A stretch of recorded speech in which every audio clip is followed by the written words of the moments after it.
قبر کو نور سے منور کر دے۔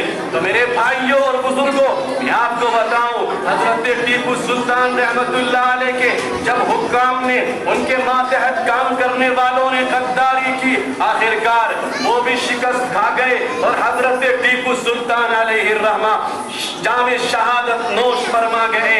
اور جس وقت میں ان کی لاش پڑی ہوئی تھی، انگریز کا ایک افسر آتا ہے اور برابر میں کھڑا ہو کر کے اعلان کرتا ہے، آج سے ہندوستان ہمارا ہے۔ چھاتی پیٹتے ہیں، سینہ تان کر چلتے ہیں، شیر خدا تو اللہ کے یہاں چلا گیا۔ مگر شاید کہ اس انگریز افسر کو معلوم نہ تھا کہ ہندوستان کے ذرے ذرے میں، ہندوستان کے ہر دھرم کے لوگوں کے اندر آزادی کا جوش ابل رہا تھا۔ یہ آواز کہاں رکنے والی تھی، یہ جذبہ، یہ جوش کہاں ٹھنڈا ہونے والا تھا۔ بات آگے بڑھتی رہی، سیٹنگ میں سیٹنگ چلتی رہی، مگر 1799 میں جب حضرت ٹیپو سلطان دنیا سے چلے گئے، 1803 تک باتیں سرد پڑ گئی۔ ایک تحریک، ایک مومنٹ جو چلایا جا رہا تھا، ایک مشن جو آزادی کا علماء نے شروع کیا تھا، وہ نوابوں کے ساتھ مل کر اور غیر مسلم بھائیوں کے ساتھ مل کر وہ ذرا سرد پڑ گیا۔ اس کا فائدہ اٹھایا اور انگریز کے پاس ایک طاقت آ گئی۔ انہوں نے انگلینڈ سے اپنی فوج کو بلایا، اپنے پیسے کی بنیاد پر، اپنی دولت کی بیس پر انہوں نے فاتحانہ انداز میں ہمارے کیپٹل آف انڈیا دہلی کے اندر انٹری کی اور اس وقت کے بادشاہ شاہ عالم کو گرفتار کر لیا اور پکڑ کر کے کہا، لکھو اے بادشاہ، اس پہ ایک ایگریمنٹ لکھو، یہاں معاہدہ ہمارے ساتھ کرو کہ آج سے خلق خدا کی یعنی مخلوق اللہ کی، ملک بادشاہ سلامت کا اور حکم آرڈر کمپنی بہادر کا۔ اور میں بتانا چاہوں گا، اس طرح مجبور کر کے، مقبول کر کے، ظلم کے پہاڑ توڑ کے ظالموں نے ہمارے ملک کے بادشاہ کو، ملک کے پاسباں اور نگہباں کو مجبور کر کے معاہدہ لکھوایا۔ اور جب معاہدہ لکھا گیا، اس کے بعد اپنے عیسائیوں کو، پادریوں کو انگلینڈ سے اور دیگر مقامات سے بلایا اور ہندوستان کے چپے چپے میں، قریہ قریہ، گاؤں گاؤں، قصبہ قصبہ، شہروں شہروں میں وہ آئے اور آنے کے بعد میں انہوں نے اپنے مذہب کی تشکیل شروع کر دی۔ ہمارے ہندو بھائیوں کو ورگلایا، ہمارے مسلم بھائیوں کو ورگلایا، ہمارے دیگر جو مذاہب یہاں پر موجود تھے سب کو انہوں نے مذہب کو تبدیل کرنا چاہا۔ تو یہ ہے کہ اس وقت میں ہمارے دیش واسی جو کھانا کھایا کرتے تھے، جو آٹا استعمال کیا کرتے تھے، آٹے میں ظالموں نے سور کو ذبح کر کے، سور کو کاٹ کر کے، اس کی ہڈیوں کا برادہ بنا کر کے، اس کا پاؤڈر بنا کر کے ہمارے آٹے میں ملا دیا گیا اور تالابوں میں اور حوضوں میں جتنے بھی پانی کے استھان تھے سب میں ظالموں نے خنزیر کا گوشت ڈال دیا۔ نہ جانے کس کس طرح سے ظلم کی انہوں نے انتہا کی۔ حد تو یہ ہے کہ ہمارے دیش کے نگہبان، ہمارے دیش انڈیا کی جو سیکورٹی تھی، جو پولیس تھی، جو یہاں کی فوج تھی اور جو بادشاہ کے اندر رہتی تھی، اگر چونکہ ایگریمنٹ کے اعتبار سے کمپنی بہادر کا آرڈر چلنے لگا تھا، کمپنی بہادر نے آرڈر دیا کہ جو بندوقوں سے کارتوس چلائے جائیں گے، ان کارتوسوں میں سور کی چربی بھر دی جائے اور سارے ہندوستان کے فوجیوں سے کہا جائے، چاہے وہ مسلمان ہوں چاہے وہ غیر مسلم ہوں، کہ ان کارتوسوں کو اپنے منہ سے کھولو۔ ان ظالموں نے کیا نہ کیا ہمارے آبا کے ساتھ، ہمارے ملک کے پیارے محبان وطن کے ساتھ کیا نہ کیا۔ ظالموں نے مسلمانوں کو ستایا، غیر مسلموں کو ستایا، ظلم و بربریت کے پہاڑ توڑے۔ ہوتا کیا ہے، جب یہ آرڈر کمپنی بہادر دیتی ہے، سب سے پہلے بنگال جو ان کی کنٹرول میں مکمل آ چکا تھا وہاں گئے، سب سے پہلے مسلمانوں کو چن چن کر مارنا شروع کیا، پھر غیر مسلم بھائی بچے ان پر ظلم کے پنجے بڑھائے، ان کو ستایا۔ جب اس کی آواز ہمارے اس میرٹھ چھاونی میں پہنچی، اور سے سننے کی بات ہے، یہ ہمارا میرٹھ، یہ ہمارا تھانہ بھون، یہ ہمارا شاملی کی تحصیل کا علاقہ، میں یہ بات آپ کو بتانا چاہتا ہوں، ہمارے بڑوں نے کیا قربانیاں دی ہے. ہندوستان کے بزرگوں نے مشترکہ ایک محنت سے اس ملک کو کیسے آزاد کرایا ہے. مال کا نذرانہ دیا, جان کا نذرانہ دیا, جان کو ایک گلدستے کی طرح اس ملک کے لیے پیش کر دیا. میرے بھائیوں, میرٹھ میں جب آواز آتی ہے اور ایک انگریز افسر آ کر کے میٹنگ کرتا ہے اور سامنے سپاہی موجود ہیں, 49 مسلم سپاہی اور 36 غیر مسلم سپاہی میرٹھ کی چھاونی میں اس میٹنگ میں موجود ہیں. انگریز افسر کہتا ہے کہ یہ کارتوس جن میں سور کی چربی ہم نے ملا رکھی ہے, لگاؤ اپنے منہ کو, کھولو ان کو اپنے منہ سے. کیسے غیرت گوارا کرتی, کیسے ایمان گوارا کرتا.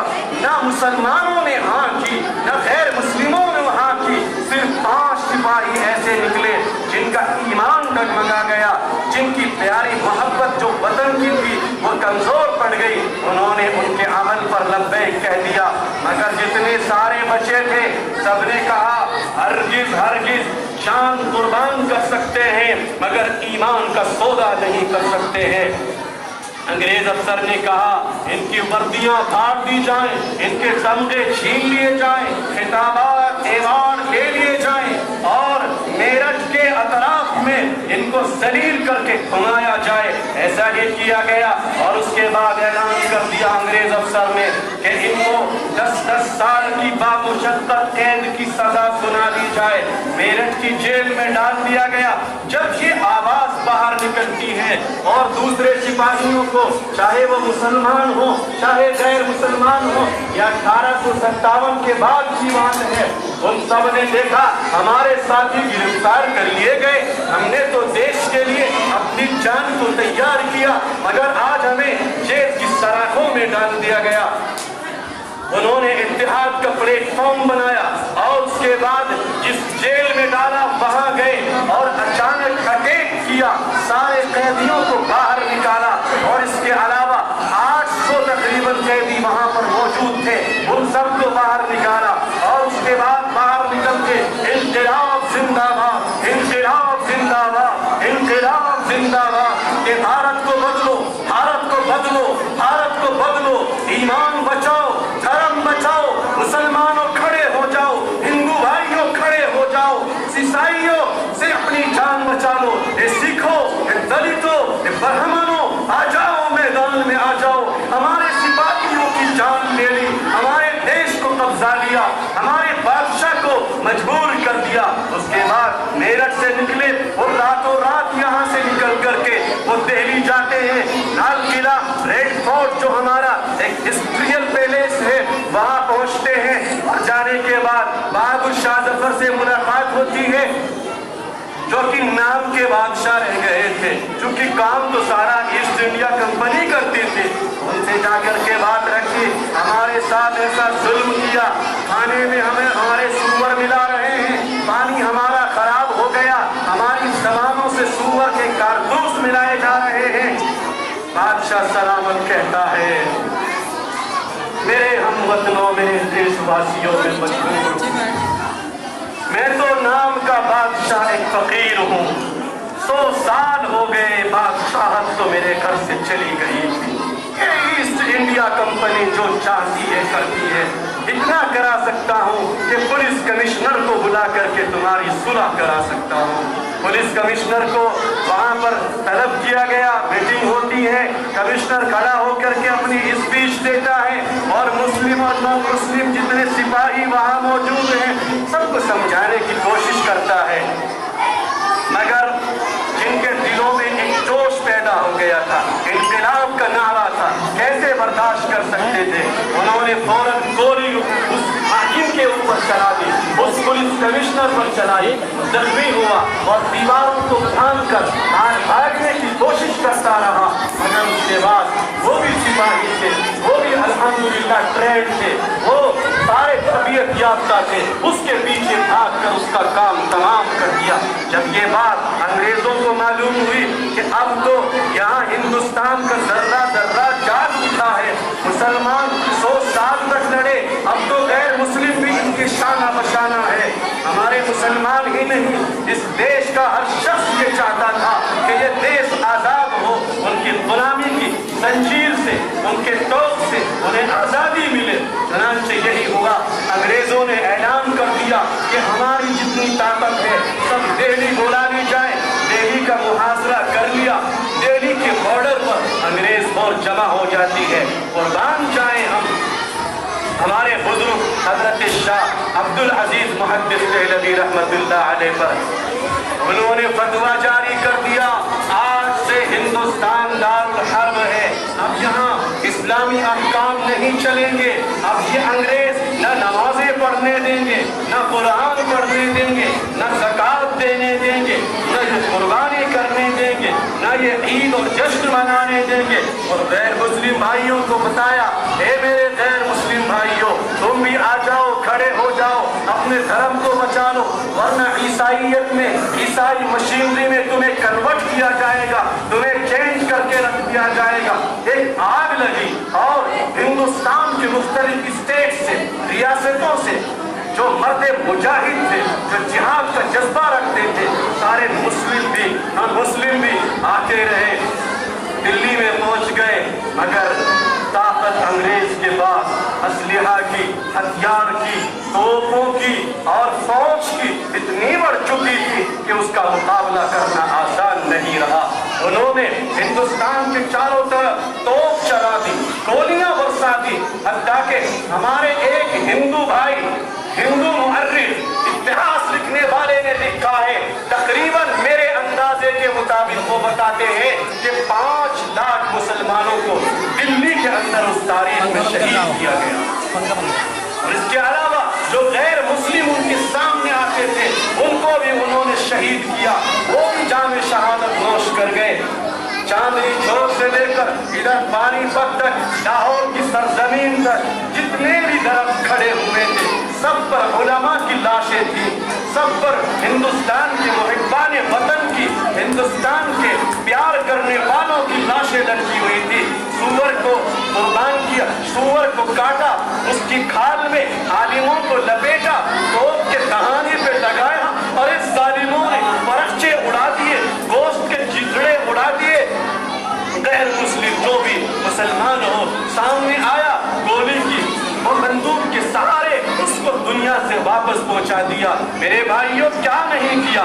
ایک انگریز ہسٹری لکھنے والا تھامسن وغیرہ یہ سب لکھتے ہیں کہ ہم نے دیکھا پیڑوں پر علماء کے ساتھ ہندوستان کے جتنے دیش واسی تھے ان کی لاشوں کو ایسے لٹکا رکھا تھا کہ انگریزی کا آٹھ کا بن جاتا تھا، ایسے تڑپتے تھے، جیب باہر آ جاتی تھی، پیر اوپر چلے جاتے تھے، تڑپ تڑپ کر مر گئے۔ اور یہی نہیں کیا، علماء کو لایا گیا، ننگے کیے گئے، آگ جلائی گئی، سور کاٹا گیا، ان کی کھالوں میں علماء کو لپیٹا گیا اور جلتی آگ میں ایک ایک کر کے ڈالتے رہے اور یوں کہتے رہے، ظالم اے اسلام کے علماء کہہ دو کہ تم 57 کی آزادی میں شریک نہیں تھے، تمہیں چھوڑ دیا جائے گا ورنہ حشر وہ ہوگا جو تمہارے سامنے ہے۔ مگر کیسے کہہ دے؟